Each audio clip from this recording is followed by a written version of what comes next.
greetings, my brothers and sisters, subjects of the Kingdom of England. We're here again with part 2 of Are You Counted Amongst the Census of the English Registry? If you're not, you're going to have big problems. I have by my side, as always, showing his fealty, Archbishop Belmont, as well as CA, Court Judah from the House of Murphy. In light of those who are missing from the Kingdom today, we all greet you in love. We're going to start off with part 2, and we're going to start off with poll tax of 1379. We understand that from the abstract history that goes back to the Bible, poll tax was actually imposed upon God, upon the Israelites, okay, in their exodus from what we call Egypt. And we know that poll tax in the origin from the abstract and from the concrete story goes back to John Gaunt. And we know, and it said that it was actually put in place by William the Conqueror. William the Conqueror invaded England, and then it makes its way all the way down to John Gaunt. And John Gaunt was the son of Edward III, who was, if I'm not mistaken, an illegitimate child, and that he was not a true heir by successor as a result of what we call conatic succession. And this was the result of what we call the 100-Year War. Now, the 100-Year War was a result of the institution of a poll tax in lieu of financing the war against a particular Roman Catholics, known as what we call the House of Belios, B-L-I-O-S. Now, for a lot of y'all that don't know the history of North America, you have to get in the history of the Anglo and French Wars, because before you had after the Anglo and French Wars, you get into the series of wars with the Anglo and Dutch. This is where the New Jersey story comes from. Prior to, it was called New Netherland before the Dutch got it. And it goes to a series of wars with the Anglo and Dutch. Now, before you had the British, you had the Spain and French here and the Western Hemisphere. And to understand that that history, Spain and France were both Roman Catholic territories expanding in the name of conquest, and they themselves goes back to the Plantagenet crown through what we call the 100-Year Wars, which we're about to read about now. But all those who are unaware of the prior succession of Spain and France, and the Isle of Moors make reference to Spain of Granada. But for those who make those claims, all that territory was seceded back under the Charter of Treaty of 1673, which falls under the Virginia Charter of 1606. If you look at the Virginia Charter, which we're going to discuss today, we already did it. We're not going to go in detail, but we will discuss the Virginia Charter, and we're going to show you in the Virginia Constitution what resulted to those people identifying as Negro, Blacks, and Colored in Ethiopian was a result of what we call citizenship or census, okay? Because we know it determines your subjectivity, your political status, and your allegiance. Now, our allegiance to our English heirs and successors does not make us subject to what we call taxes. Why? Because we are heirs and successors on the King's land. All right. So we are not to be taxed. We have legislators to substantiate that. How we know? Let's read it for yourselves. Read Archbishop. Right. The poll tax of 1379 was granted to the king by the lords, commoners, and clergy of England in order to finance the 100 Years' War. It was graduated according to each taxpayer's rank or social position, thereby avoiding dissatisfaction based on inequality and unfairness. The schedule of charge for this tax therefore contained a classification of the taxpayers. This poll tax was expected to net over £50,000, but the revenue never reached half that sum. Okay, so it's a poll tax of 1379 granted by a king, all right, to finance what we call the 100-Year War. So now we want to find out what is the 100-Year War, because the 100-Year War represents our house,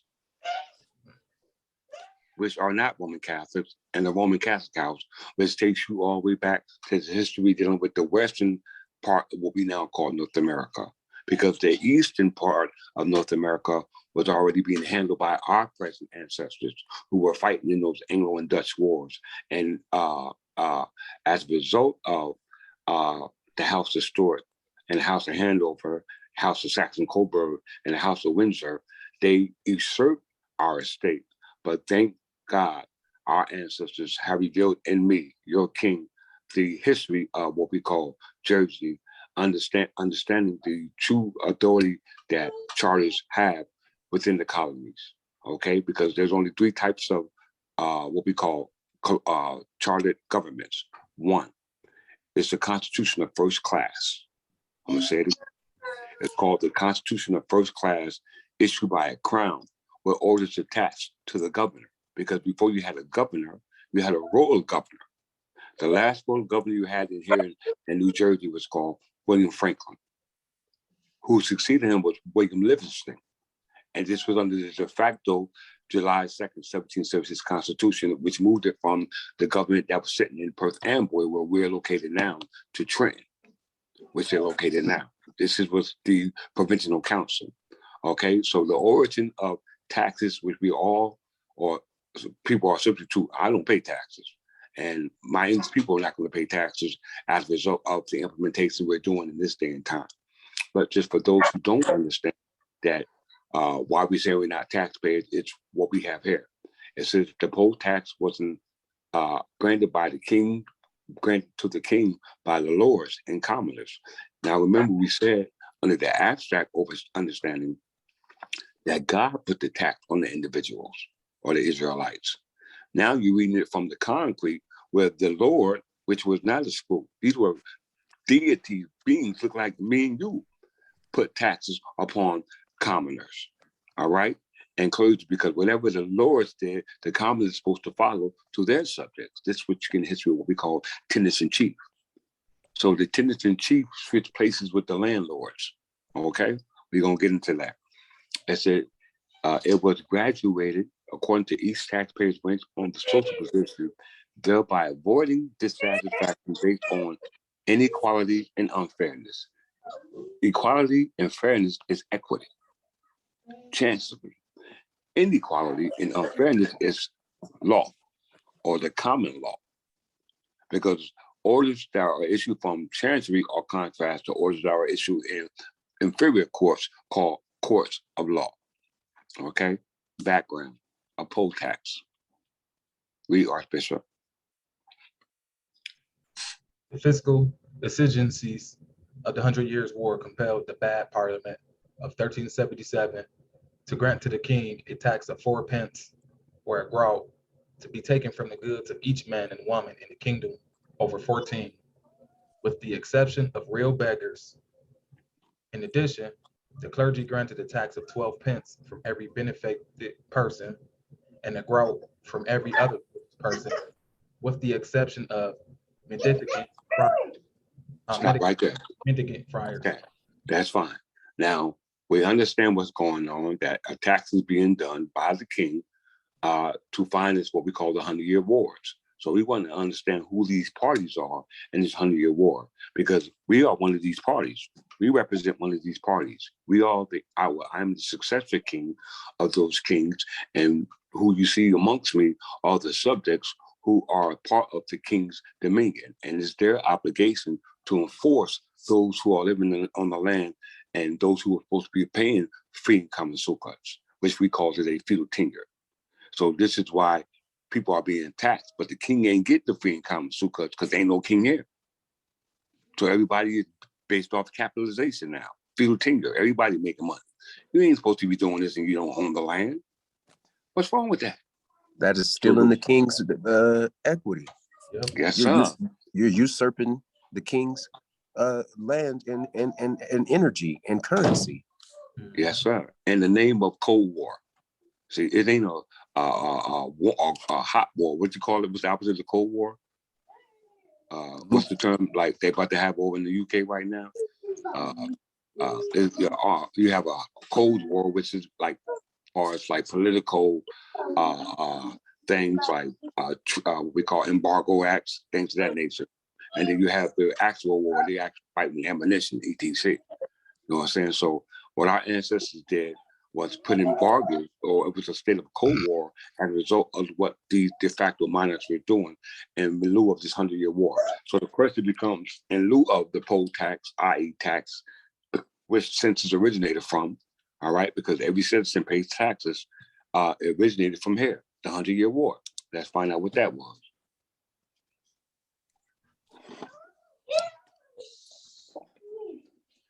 Read that, CA.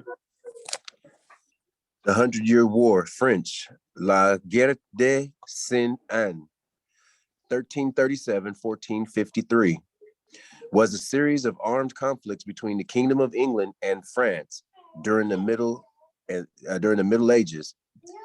It originated from disputes, claims to the French throne between English royal house of Plantagenet and the French royal house of Valois. Over time, the war grew into border power struggles broader power struggles involving factions from across Western Europe, fueled by emerging nationalism on both sides. I want to qualify this. First of all, they're like family, having a family feud, and it's now gone into, okay, well, this part is mine, this part is mine, and then it leads into as the family monarchy begins to break down over the claims over the throne. Here you have now the cadet branches preparing for what's going to be a coup d'etat, or the usurpation of the crown by nationalism. To be a state is the opposite of a monarchy. So you either are subject to the state or you are subject to a monarchy, a de jure monarchy. Further reading. Well, I'll continue reading. One second. Archbishop, Okay. let me say a couple of words. Oh, and perfectly said. And point of interest, and we know the states at this point, they're not real. So you can't be subject to something that's not real, which we see no matter what, you're still going to be a subject of the monarchy. Either you accept it or not, you're still a subject of the monarchy. Well said. Before you go on, CA, I just want to point something out to the brothers and sisters. Okay. If the brothers and sisters are on their computer or on your phone, if you look to your right, you see a big map. It says the 100-Year War, and it says the Anglo and French Wars right there. Now, if you go to the Anglo and French Wars, it says the Anglo and French Wars were a series of conflicts between England and after 1707 Britain and France, including. So these are all started in 1109. This is the time of Henry I. Okay, so these are the wars of the Anglo and French Wars.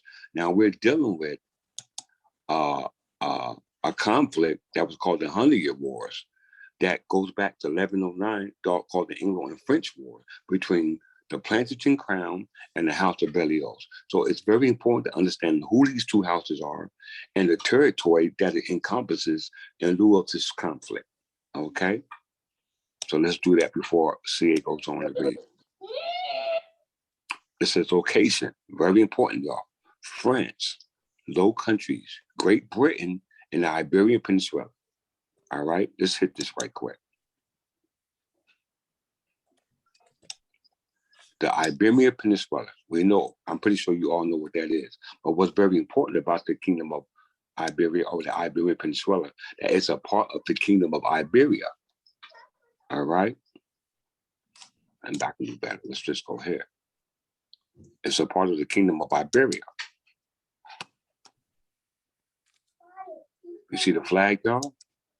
We already went over this, but the Iberian Peninsula is a part of the Kingdom of Iberia that goes back to 649 BC, because there ain't no 302 BC, because there is no Gregorian calendar. And the year is actually not 580. The year is actually, if I'm not mistaken, 15 something. It's in the year 1580, somewhere around there. That's when the House of Tudors. This is the House of Tudors. I think it's 1580, if I'm not mistaken, in the Berber calendar. But what's very important is that when you deal with the Kingdom of Iberia, and when William the Conqueror invaded in 1062, what was it? 1066, all right? It says here, Rome,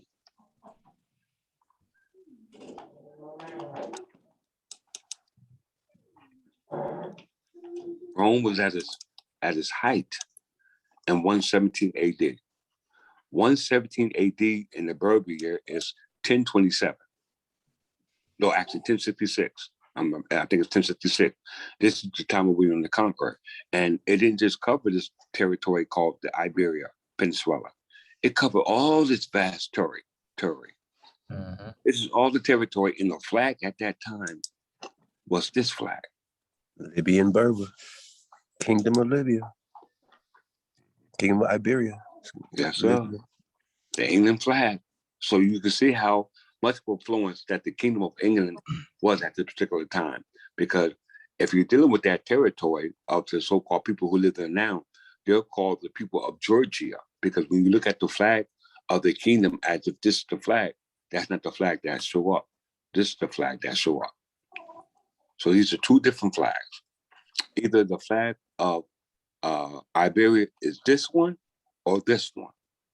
So for any serious scholar or student, well, do an entry on both flags, and you will see that this flag of Georgia was not established till January 14th, 2003?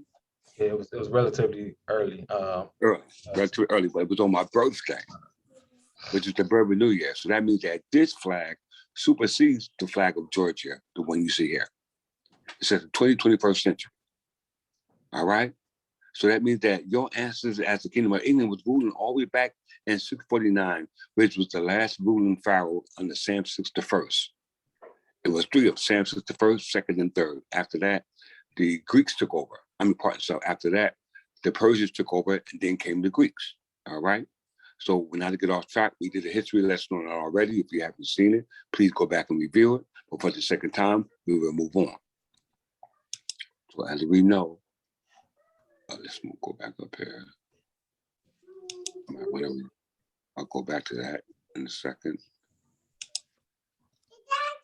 Let's move up. This is where the meat comes, brothers and sisters. So I hope y'all pay attention. So we're talking about poll tax, and we understand poll tax was issued by the poll tax of 1370. 13, what is it? 13. Where did it go?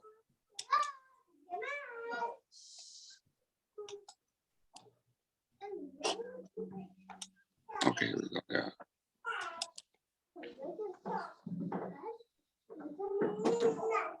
Okay. So just the poll tax of 1379. It was used to finance the 100-Year War. And I wanted to go here. All right. Let's go back there.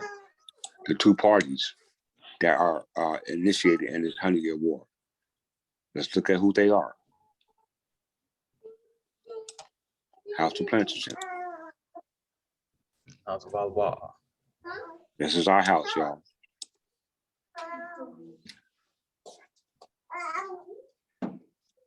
And point of interest, just like how CA said earlier, this is a family feud, you know, and only the family can correct family issues, family problems. And it has to be an internal thing. It's not going to be something's going to be done from the outside. That's the reason why we say you come into the church like family's supposed to, and we work on our differences. But at the end of the day, the difference is supposed to be worked out through the king gets the head. Yes. And it's the only way it could be done because the king is province patriarch. He's the father of our nation, not the attorney general. The attorney general prosecutes all actions on behalf of the state. So he's province patriarch of the state. But there was a time when the state did not exist. And we're going to show you that. So if you claim to be a citizen of the state, you're in trouble. What you said, CA? I said states are not de jure. They are companies granted by corporate charters. Yes, sir. And the charter is not a government. All right. The House of Plantagenet was a royal house which originated from the lands of Anjou in France. The family held its English throne from 1154 with the Henry ascension of Henry II at the end of the anarchy crisis to 1485, which Richard III died in battle. His father was the founder of this dynasty was Godfrey V, Count of Anjou. All right. So that's our house, y'all. So who is the conflict with? Hold on. The House of Valios. Let's look who these people are now. Yep. Capital. You see that? Capitan dynasty. The Capitan dynasty was the cadet branch of the Capitan dynasty, or the Capitan House of Berlioz was the cadet branch of the Capitan dynasty. They succeeded the House of Capet, direct Capitan to the French throne, and were the royal house of the French from 1328 to 1589. Junior members of the family founded the cadet branch in Orleans, Anjou, Burgundy, and Alençon. So this was as I think one of the brothers said today, as New Orleans come from. Mhm. New Orleans were accomplished by French, Roman Catholic, that leads to these houses. Archbishop? And point of interest as well, the House of Burgundy, which you get the so-called the Burgundy flag that Spain were utilizing when they came and conquered the territories that they had called the West Coast, which is New Spain. So like the king said earlier, everyone utilizing the birthright of us and trying to claim it as their own after they separated from the family. Mm-hmm. And there you go, House of Bourbons, right there.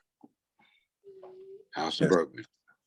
Now, we already discussed when we first started teaching the Carolingian and Merovingian dynasty. So it's mighty strange that these dynasties of the Berlioz, i.e. cadet branches, are associated or attributed to the Merovingian Selic law. The Selic law is agnatic succession. That's what it means, Selic law. Let's just look at it.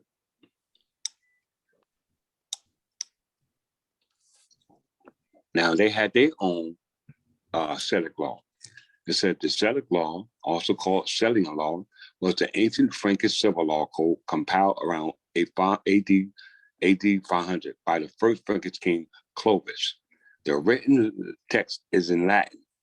It contains some of the earliest known instances of Old Dutch. It remained the basis of Frankish law throughout the law, Frankish law throughout the early medieval period, and influenced future European legal systems. The best known tenet of the old law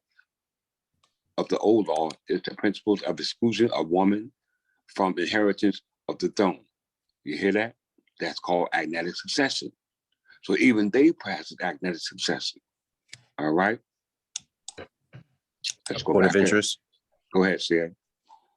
You'll see that some of your African coasts, like Cameroon, their territory is still to this day governed under Frankfurt law, which is the established rule of law that had come from this the House of Belmont under the Capitan dynasty, which is the cadet branches. So there was something like a coup d'etat that happened in between the houses, but yet the law is still being used and utilized throughout different parts of the world abroad, mainly to establish a parish or a crown province as an extension of its homeland. So you'll see things like churches on parishes and provinces in certain lands and territories a world abroad. Well said. Now, very important that you said that, because as I stated, the Berlioz descendants from Charles Count of Berlioz, the second surviving son of King Philip III of France. Their title to the throne was based on the presidents in 1360, retroactively attributed to the Merovingian Selic law, which excluded females, as well as males descendants to the distaffs of Edward III of England from succession to the French throne. Now, we said that the census or the poll tax was issued by John Gaunt, and John Gaunt was the son of Edward III. Here you go, Edward III. Why? Because the side of John Gaunt's side was distaffed. Let's look what distaff means, brothers and sisters. Staff side. Can y'all see that? Yep, distaff. Okay, it says spirit-sided, antonym. The opposite of staff side is spirit side. Spirit side is agnatic succession. And you notice King Edgar's name was King Edgar the Peaceful. And the word Edgar means rich in spears. So spirit side, which meet which in descendants. Let's see, spirit side. The male patriarchal branch of the family. You guys see that? The male patriarchal branch of the family. That's different from kinetic succession, which is where John Gaunt ascendancy comes down. That's why it was a result, end up in a conflict, as Archbishop said, over the birthright. Okay, let's close out. Is that one? Where was I at? All right. So as we can see, the 100-Year Wars was a conflict between our ancestors' estate, which was England and France, and those who invaded the England and France estates called the House of Belmont, which goes back to Clovis I. And Clovis I never claimed to be descendant of God like the Anglo-Saxons. We're not going to revisit that history because we've already been through it. This is nothing new. We're just giving a little more clarity of those who are not descendants of the English heirs of France and England are the ones who are subject to poll tax. And that is a result of kinetic succession, as we just proved it, without a shadow of a doubt, okay? Because we understand that census derived from John Gaunt. John Gaunt was the last son of Edward III, all right? Give me 1 second, let's go here. So now, we understand citizenship deals with, as we said, subjectivity, allegiance, and political status, all right? And that's based off what we call the Regency Act of 1790. Regency, because we're dealing with census, and the origin of residency with census deals with the taxation of individuals who are part of households, as we read it for yourself. So let's go to the Funding Act of 1790, because this is when there was no more colonies now. This is when America broke away by way of the Funding Act and Regency Act of 1790. Where is it at? Point of interest? Yes, sir. Why would Benjamin Franklin be a ambassador to France in the time of the American establishment? He was working as a double agent to not only bring about the American Revolution against England, but it was a tactful thing that France thought they were doing to take away the lands of England. So all of this land that we call America is being fought over between Spain, calling it New Granada, France, calling it New France. That's how you got the Louisiana Purchase, Napoleonic Wars, French and Anglo Wars, etc. And then the English house and the de jure House of English being the Royal House of Plantagenet, but its house being usurped by the House of Tudors, the House of Stuart, House of Hanover, House of Windsor, etc. So now we're dealing with the modern day census, and the census documenting you yourselves as a resident opposed to a citizen of the crown. I yield. Go ahead, CA. Well said. All right, I'm pretty sure a lot of you brothers and sisters have a lot of questions in regards to census. So here you go. 1790, state census. This is 1790. Now, this is not even dealing with the census going back to the census and take you right back there. Where we just left from. So if they're taking us where we left from, so that means the origin of the 1790 census stemmed from the origin of census, which we already said, John Gaunt. So all you citizens here today who are paying taxes, this was instituted by way of illegitimate Edward III's son, John Gaunt, as well as where the House of Tudors get their descendants stem from.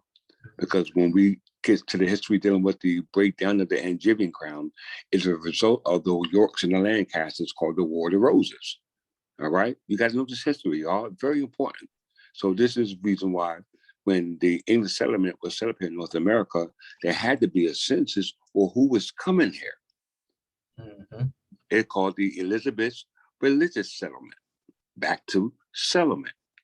Okay, Archbishop And point of interest, and like the king said, it's going back to John Gown, all the way back to William the Conqueror via the Domesday Book, because this is all considered Roman authority or Roman practices. And this was not something that was originally part of the Kingdom of England. And like we have shown, even William the Conqueror, he himself was not supposed to be the King of England when he so-called started enforcing these new Roman practices on the heirs of the Kingdom of England, and it's passed not only down from him, but all the way down, like the king said, to John Gaunt, which have been inherited to the so-called United Colonies, aka the United States. And point of interest, to camelback off my Archbishop, remember Spain and France, Catholics, since the 100-Year Wars, have been trying to usurp or to amalgamate or marry in or usurp the English crown for hundreds of years.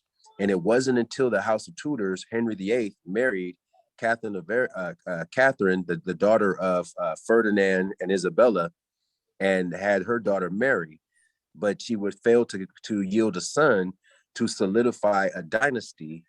And remember, they're talking about how the crown doesn't pass to the woman, but yet England sustained not one but several women monarchs or kings after Henry VIII.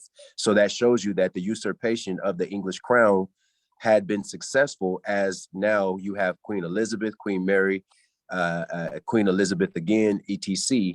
So that now cognatic succession is now in the lead, in the forefront of English English monarchy, proven that it's been usurped by Catholics via the different houses that we just previously named: House of Stuart, House of Hanover, House of Windsor, etc. I yield. Well said. Well said. So as we can see, the 1790 United States Census was the first census of the whole United States. Now remember, they didn't come on the scene until 1790 with the what you call the Residency Act.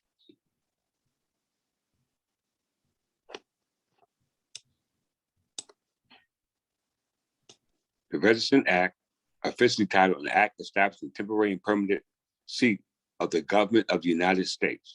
Okay, so they not only found their residency in 1790, they also started their citizenship in 1790. Let's go back now. Who was governing the citizenship of 1790? It's the Department of Commerce.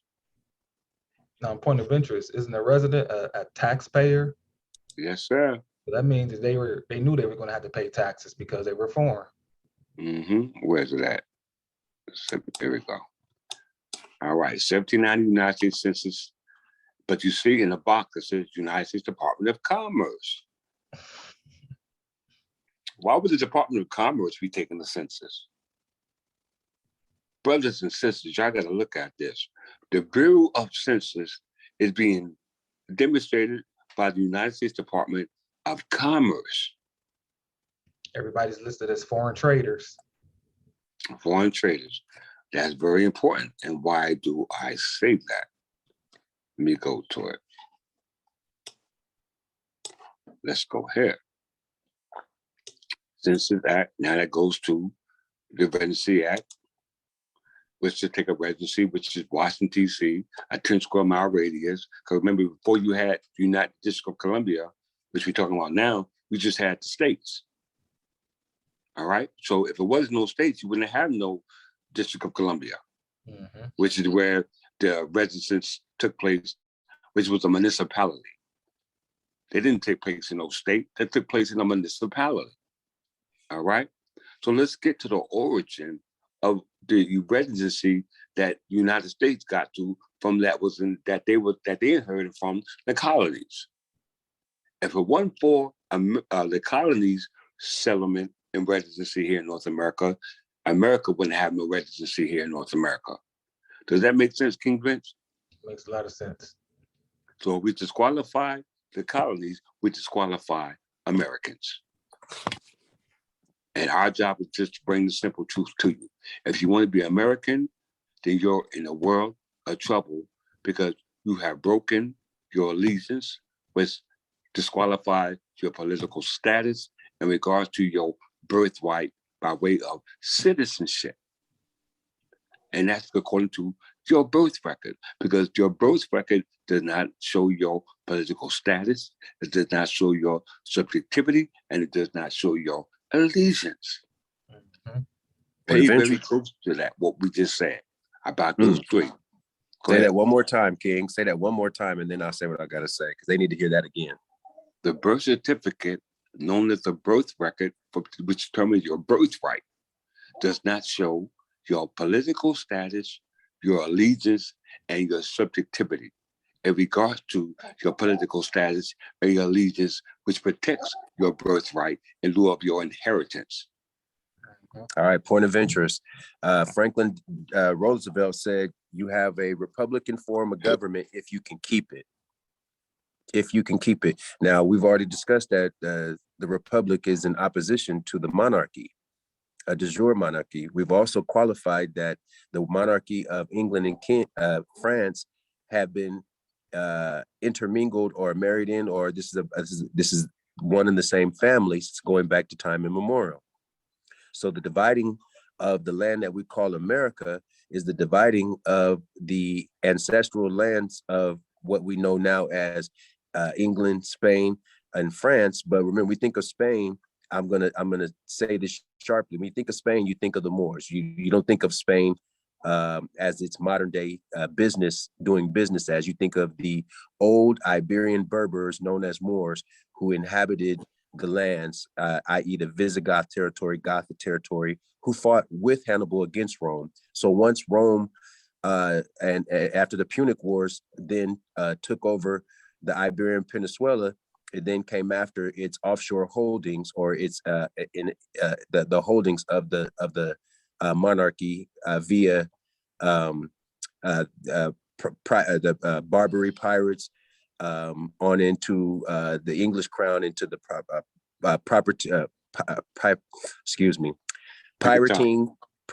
privateering, dealing with the Canary Islands, the islands off the coast of Americas, etc. Because now France, New Granada, France, all of this was claimed territory in America from 1492 on. Here we are now in the 20th, 21st century, and the title has not changed hand as far as de jure ownership. It has been usurped and turned into estates. So your citizenship or your residency, or the counting of your population in your homes, is now being done by your states, which is under the municipality, which is a de facto. So that Republican form of government, if you could keep it, which you did not, was usurped even again. So now you are 3 times removed from your birthright. And I'm going to take it into the abstract. Seek ye first the kingdom of heaven, and all things will be added unto you. If you are seeking remedy opposed to your birthright, then you want to fix it for a minute. You want a Band-Aid for a gunshot wound. Your heirs and successors, if they don't know what you know, then everything, the works that you've done, can be undone as quickly as it was done without entail estate, the highest form of land ownership, opposed to that of feudalism, which was brought in by William the Conqueror. So you must return back to honoring your foremothers and forefathers so that your days may be long on this earth plane.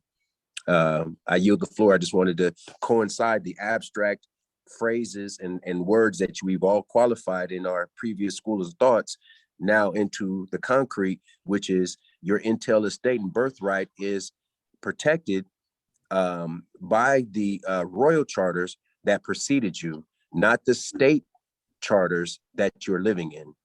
I yield. Well said. Some arguments, Archbishop, you good? Say it again.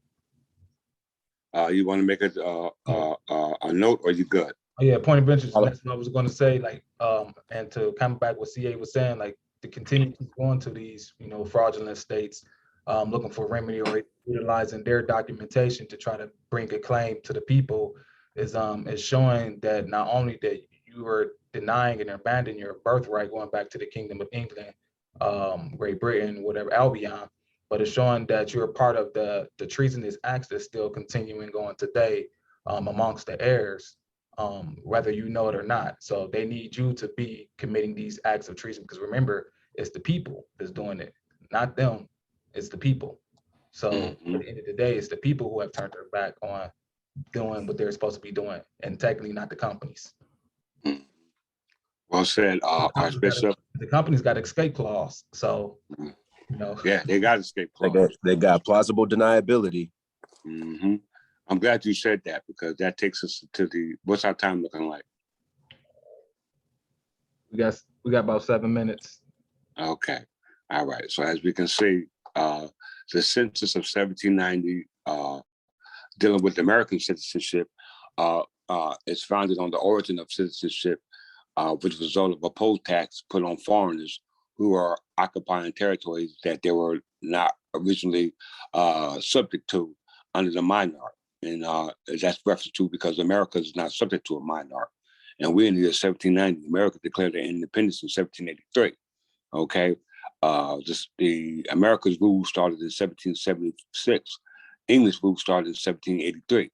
Because when British succeeded to the United States had no authority to accept the succession as a result of they were not original party to the contract via July 2nd, 1776 Constitution, which we showed you in previous lessons, and we're going to briefly go through today. We got about 5 minutes left in lieu of part 2. So I want to bring you into the next point of argument. It's a result of something we already argued, the Residency Act, which was a result of the United States as a whole declared their territory, which would be the District of Columbia, Washington, D.C., and that had to be funded, which brings us into the Funding Act of 1790, which is here. The Funding Act was a full title in which an act making provisions for the payment of the debt of the United States was passed on August 4, 1790 by the United States Congress as part of the Compromise of 1790. And it says, to address the issue of funding, debt service, repayment, and retirement of the domestic debt incurred by the state government, first as the 13 colonies, then as the state in rebellion and independence and confederation, and finally as members of a single federal union. Did y'all hear that? That's treason. This is straight treason. They funded their own treason process. We're going to show you his treason. Why? Because you have to go back before he who writes your books. And that will be taking place in part 3 of did you register with the English heirs in the census registry? Because if you did not, then you're a part of this Funding Act and you got a debt to pay back, which you have yet to pay. So with that, we say peace and love. See you in a couple of minutes for part 3. Peace. Peace.